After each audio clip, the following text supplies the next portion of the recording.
So, let me ask you something. Have you ever dreamed of playing an instrument, but just got totally scared off by the idea of endless lessons and, years of practice? Well, what if I told you there's a completely different way to look at it? A way to sound amazing, fast. Today we're going to break down a really powerful shortcut to musical skill.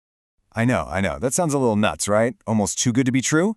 But this idea that learning an instrument is actually easy, it's not some gimmick. It's a whole strategic mindset, and we're about to unpack exactly how it works. Okay, first things first, let's talk about the big problem. We've all been sold this idea that becoming a musician is this massive, almost impossible task that's, just for a few gifted people. And honestly, that perception stops so many of us before we even get started. We have this picture in our heads of what I like to call the musician's mountain.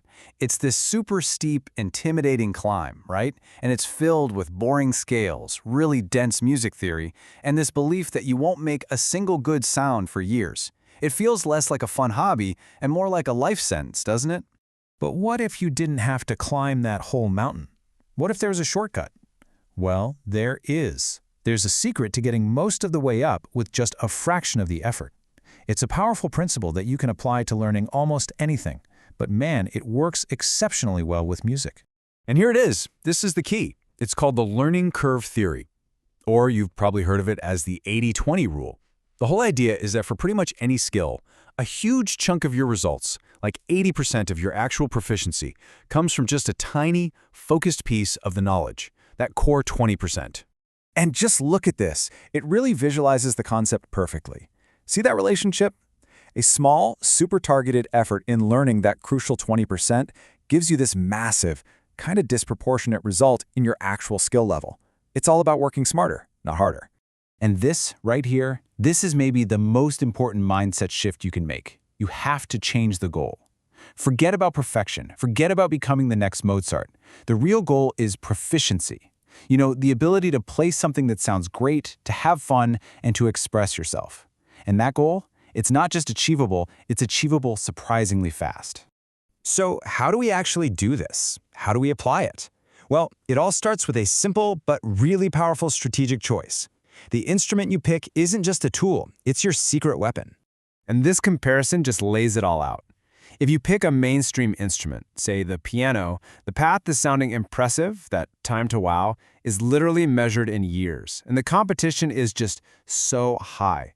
But if you choose a niche instrument, something like a kalimba or a ukulele, you can sound amazing in just a few weeks. You're not just another person who can play a little piano. You've got this unique, totally memorable skill. Now, this brings us to an even bigger idea. Learning a niche instrument isn't just about picking up a musical skill. It's actually a tool for crafting a more interesting and memorable version of you. It's all about building what's known as a personality spike. So a personality spike is pretty much what it sounds like. It's a sharp, distinct point of interest about you that makes you stand out. It's that one thing people remember you for. Instead of being kind of generally well-rounded, you have this one specific skill that just makes you fascinating. And the benefits here are huge. Just imagine you're at a party, right? Someone who can just pull out a harmonica and play a few songs is instantly memorable. It's a built-in conversation starter. Mastering that one unique thing, even if it's just to an 80% level, builds this incredible, focused confidence. To put it simply, it just makes you more interesting. Okay, so we've gone from theory to strategy, and now it all comes back to you. The path to becoming that person who can confidently pull out an instrument and just wow a room is so much clearer and shorter than you ever thought. Your first step is simply choosing which path you want to take. So I'll just leave you with this question. Forget the impossible mountain of mastery. Think about the exciting journey of proficiency. Think about that one unique skill that will make you unforgettable. What instrument are you going to choose? What spike are you going to build?